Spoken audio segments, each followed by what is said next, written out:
Hi hello welcome to my channel. Today recipe sweet బెల్లం గవ్వలండి. బెల్లం పాకంతో చేస్తాం కదా, చాలా క్రిస్పీగా టేస్టీగా గుల్లగా వస్తాయి. ఒకసారి నేను చేసి చూపించే విధంగా మీరు చేసి చూడండి.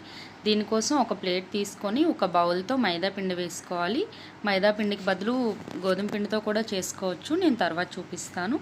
మనం ఏ కప్లో మైదా పిండి తీసుకున్నామో ఆ కప్లో పావు వంతు సుజీ తీసుకోవాలి, బొంబాయి రవ్వ. దాంట్లో 3 యాలకులు వేసి దీన్ని ఒకసారి మిక్సీ పట్టుకోవాలండి. పౌడర్లా రావాల్సిన అవసరం లేదు. నూక అనేది కొంచెం సన్నగా వస్తే చాలా టేస్టీగా వస్తాయి, అందుకోసం మిక్సీ చేసేయాలి. ఇప్పుడు ఆ మిశ్రమాన్ని మనం తీసుకున్న మైదా పిండిలో వేసుకోవాలి. ఇప్పుడు కొద్దిగా సాల్ట్, చిటికడంత సాల్ట్, చిటికడంత బేకింగ్ సోడా, వంట సోడా అంటాం కదా, ఆ సోడా చిటికడంతా వేసుకున్నాక ఇప్పుడు 2 స్పూన్ల నెయ్యి వేసుకోవాలండి. మనం ఇంట్లో తయారు చేసుకున్నదైనా పర్లేదు, మనం బయట తీసుకున్నదైనా పర్లేదు. ఆ నెయ్యి వేసుకొని ఆ మిశ్రమాన్ని మొత్తం బాగా కలుపుకోవాలి. నెయ్యి మొత్తం ఆ పిండి మొత్తాన్ని పట్టేలా బాగా కలుపుకోవాలండి. ఎందుకంటే మనం ఇప్పుడు ఒక ఉండలా చేసేటప్పుడు పిండి అనేది ఇలా రావాలండి, ముద్దు కట్టాలి, లేదంటే చాలా మెత్తగా వచ్చేస్తాయి గవ్వలు అనేవి.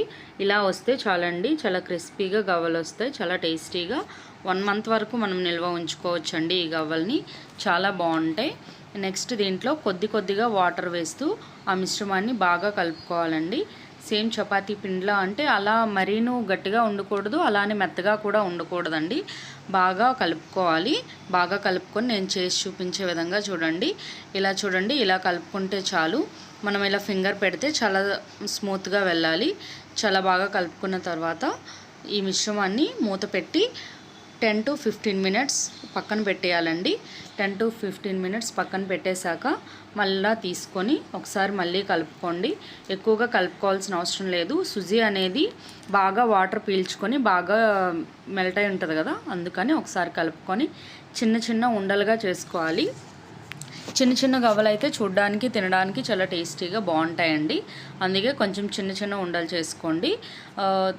ఈ ఉండల్ని ఇలా రోల్ చేసుకోవాలి, మన చేతిలో వేసుకొని.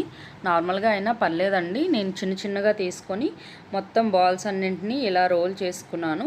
ఇలా రోల్ చేసుకున్న తర్వాత చూడండి, మనం తీసుకుంటాం కదా గారెలు, అవన్నీ ఈ గరిటెతో మనం ఇలా గవ్వల్ని చాలా ఈజీగా ప్రిపేర్ చేసుకోవచ్చండి. మా ఇంటి దగ్గర ఉండే ఈ గరిటెలో హోల్స్ అనేవి చాలా దూరంగా ఉన్నాయి, కానీ ప్రతి ఇంట్లోనూ చాలా దగ్గరగా ఉండేవి చాలా ఎక్కువగానే ఉంటాయి. మా ఇంట్లో గవ్వలు చేసే పీట లేదు, దేర్ఫోర్ దీంతో చేశాను. అయినా చాలా బాగా వచ్చాయి, సేమ్ గవ్వల్లానే వచ్చాయండి షేప్ అనేది. ఆయిల్ హీట్ చేసుకోవాలి. మీడియం హీట్లో ఆయిల్ ఉంటే చాలండి, ఎందుకంటే ఇది మైదా పిండి కాబట్టి బాగా ఫ్రై అవ్వాలి. లో ఫ్లేమ్లో పెట్టుకొని ఇలా మనం ఫ్రై చేస్తూ ఉండాలి. 3 to 5 మినిట్స్ ఇలా ఫ్రై చేయాలండి. బ్రౌన్ కలర్లోకి వస్తే చాలు, ఎక్కువగా కలర్ రావండి, ఎందుకంటే ఇది గోధుమ పిండి కాదు మైదా పిండి కాబట్టి. ఇలా వస్తే చాలు. మనం తీసుకొని ఒక బౌల్లో వేసుకోండి.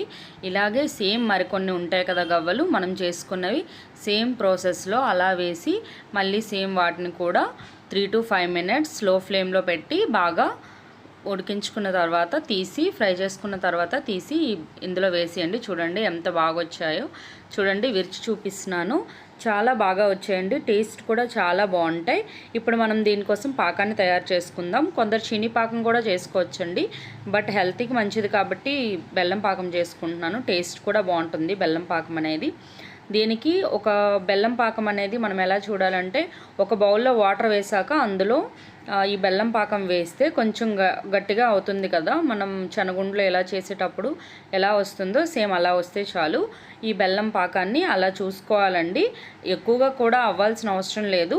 ఒక 3 to 5 మినిట్స్ మీరు బెల్లం పాకాన్ని అలా లో ఫ్లేమ్లో పెట్టి మీరు చేస్తూ కలుపుతూ ఉంటే తయారైపోతుంది. అలా చూడాల్సిన అవసరం కూడా లేదండి. ఇప్పుడు ఈ గవ్వల్ని అందులో వేసుకొని బాగా కలుపుకోవాలండి. ఆ మొత్తం పాకం మొత్తం అంటుకునేలా కలుపుకోండి. బాగా కలుపుకొని ఒక 2 మినిట్స్ తర్వాత చల్లారిన తర్వాత 1 by 1 తీసుకొని ఒక ప్లేట్లో వేసుకోవాలి. ఎందుకంటే ఆ బెల్లం పాకం అనేది గట్టి అయిన తర్వాత అంటుకుంటుంది కదా, అలా అంటుకోకుండా మనం కొంచెం వేడిగా ఉండేటప్పుడే అలా తీసుకొని ఒక ప్లేట్లో వేసుకొని సర్వ్ చేసుకోండి. Thanks for